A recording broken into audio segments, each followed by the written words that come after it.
I'll be very honest, one of the reasons I didn't see Madagascar in the theaters is because I thought the characters were lamely designed.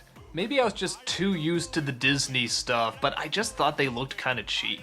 So I didn't see it or any of the sequels, and I avoided it for a while. But when Dreamworks-uary, yeah, I'm still calling it that, came around, naturally, I had to watch it. And you know what? It wasn't that bad. I think the real strength of it comes from the animation, the humor, and the fact that I legitimately didn't know where it was going. And I love movies that can do that, especially considering where it started out. In a zoo, we see a lion, a zebra, a giraffe, and a hippo. The zebra, played by Chris Rock, is anxious to get out of his environment and into the wild. And a group of penguins are planning to escape the zoo and head for the Antarctic, and advise him to follow his dream and break out as well. But his friend the lion, played by Ben Stiller, a giraffe, played by David Schwimmer, and a hippo, played by Jada Pinkett Smith, don't keep a close enough eye on him and allow him to escape.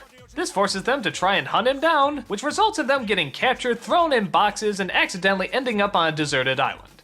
Well, mostly deserted. There's a tribe of rodents led by Sacha Baron Cohen, who see their new friends as an opportunity to keep them safe away from other predators. But that might be a little complicated when the lion, it turns out, may actually slowly be turning into a predator himself. So I'm not gonna lie, when I saw the first few minutes of this, I said to myself, okay, I got this figured. This is just gonna be the fish out of water story. The friends are gonna be angry at each other, the tribe's gonna think they're one thing, then we're gonna do that stupid liar revealed story and it's gonna suck, blah blah blah. I hope there's some good jokes. But actually no, there's no liar revealed story, at all. The focus actually comes down to whether or not the lion will give in to his temptation and actually start eating his friends. You know what? I haven't seen that. I think that's much more interesting, much more fun, and much more creative. And I think it's made even stronger by the fact that the four of them actually do seem to have a legitimate camaraderie. To a point where it actually sort of started to remind me of The Wild. Yeah, which one of these came out first? Is this another Bug's Life and Ants thing all over again? Well, anyway, the one thing this has over The Wild is the speed of the animation. I mean, there is just a lot of energy to it, and they're trying hard to make the comedy come from just the mere movement of them. And a good chunk of the time, it really works.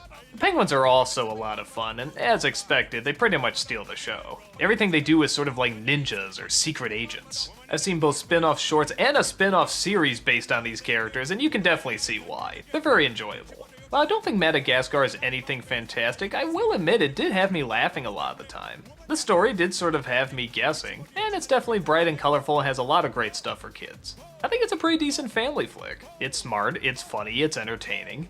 I don't think it's a classic by any means, but I think it's a lot of fun. I'd say go see it, but judging by the number of sequels they've already made out of it, you've probably already had to. So you've already drawn your own conclusions. Me personally, I'm glad I saw it. And I'm surprisingly even looking forward to seeing the sequels. But only if there's more penguins. They like to move it, move it. You like to move it, move it. 3, 2, 1.